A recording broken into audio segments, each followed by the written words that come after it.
Samajwadi party को तो ये पूरा प्रोसेस अच्छा ही लगा ना। यहाँ पर भाई जो खतरा भी होना है, जो मतदाताओं का नाम जो कट भी रहा है, वो तो वैसे भी आपका वोटर नहीं है। फखरुल हसन चंद जी, देखिए पूजा जी, जैसा कि भारतीय जनता पार्टी की हमारी बहन ने कहा कि राष्ट्रहित में ये प्रक्रिया चल रही थी। जैसे हाँ। कि भारतीय जनता पार्टी के सांसद राष्ट्रहित में ही एक राज्य में फिर दूसरे राज्य में वोट डालने जाते थे और शहर और गांव में भी वोट डालने जाते थे। अब कम से कम नहीं डालेंगे। और वो जो चाचा चाची नाना नानी कई जगहों पे पता चलता था वोट डालने केवल चुनाव के समय आती थी, 5 साल बाद मिलती थी, बड़ी मीम बनते थे उस पे। अब उम्मीद करते हैं कि उत्तर प्रदेश में कम से कम वो चाचा चाचा नाने नानी वोट डालने नहीं आएंगे। और 2.17 करोड़ वोटर्स कट गए हैं, ये वो शिफ्ट वोटर है जो शिफ्ट कर गए। हाँ। तो इससे पता चलता है कि उत्तर प्रदेश में बड़ी संख्या में जो वोटर्स थे वो एक जगह से दूसरी जगह वोट डाल रहे थे। वो गांव में भी वोट डाल रहे थे, शहर में भी वोट डाल रहे थे। तो हम समाजवादियों को, हम तो पहले भी कह रहे थे कि समाजवादी पार्टी के जो कार्यकर्ता हैं, नेता हैं, वो अपने अध्यक्ष आदरणीय अखिलेश यादव जी के आदेश पे हम गांव गांव गए, गली गली गए, शहर शहर गए, घर घर गए। क्योंकि हमने 2022 के विधानसभा चुनाव के बाद देखा था कि कैसे हमारे वोटर्स के नाम को काट दिया गया। हमारे शपथ पत्र देने के बाद भी उस पर कोई कार्रवाई चुनाव आयोग द्वारा नहीं की गई थी। इसलिए हम ज्यादा सतर्क थे। और अभी भी क्योंकि एसआईआर की प्रक्रिया चल रही है, हम अभी इत्मीनान से नहीं बैठे हुए, क्योंकि हमारे नेता आदरणीय अखिलेश यादव जी ने हम सबको अब कल ही आदेश दे दिया है कि जो एसआईआर की प्रक्रिया चल रही है, आने वाले समय में फॉर्म 6 और दूसरी प्रक्रिया होनी है, उसको पूरी सतर्कता से करना है।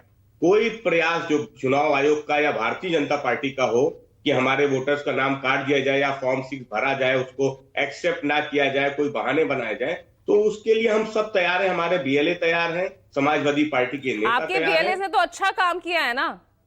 नहीं, वो कोई त्रुटि आपको तो नहीं दिख रही है ना इसमें? नहीं, समाजवादी पार्टी तो अपने नेता, अपने कार्यकर्ताओं को, नेताओं को बधाई दे रही है। हमारे नेता ने भी उनको बधाई दी कि इसी तरह से काम अभी आगे भी करते रहना है। तो जहां तक त्रुटियों की बात है तो वो तो देखिए पूजा जी बहुत है, लेकिन सवाल इस बात का है कि जब आप बहुत है तो उजागर कीजिए ना, बतौर विपक्ष आपका काम है ये।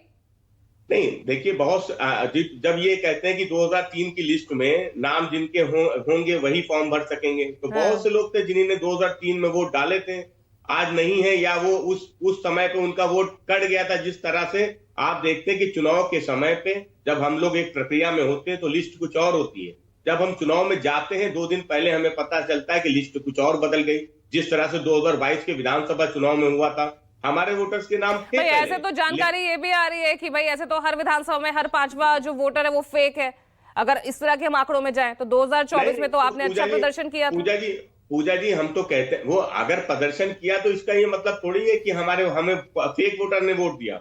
हम तो कहते हैं कि आधार को लिंक कर दीजिए। आप कहते हैं एक सॉफ्टवेयर बनाया है, कोई दूसरा वोट अब नहीं बन पाएगा।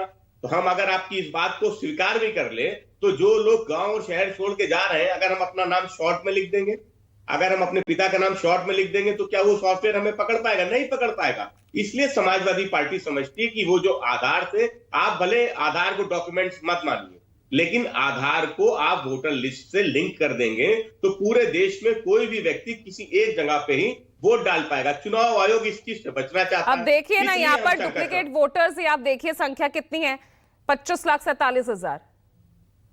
मैं कह तो रहा हूं बहुत बड़ी संख्या है। तो ट्रांसफर आधार कार्ड बनवाना तो बहुत आसान है। नहीं पूजा जी, लगातार यही बात कह रही थी ना बीजेपी के तमाम नेता और विपक्ष के, सत्ता पक्ष के तमाम नेता, रोहित अग्रवाल।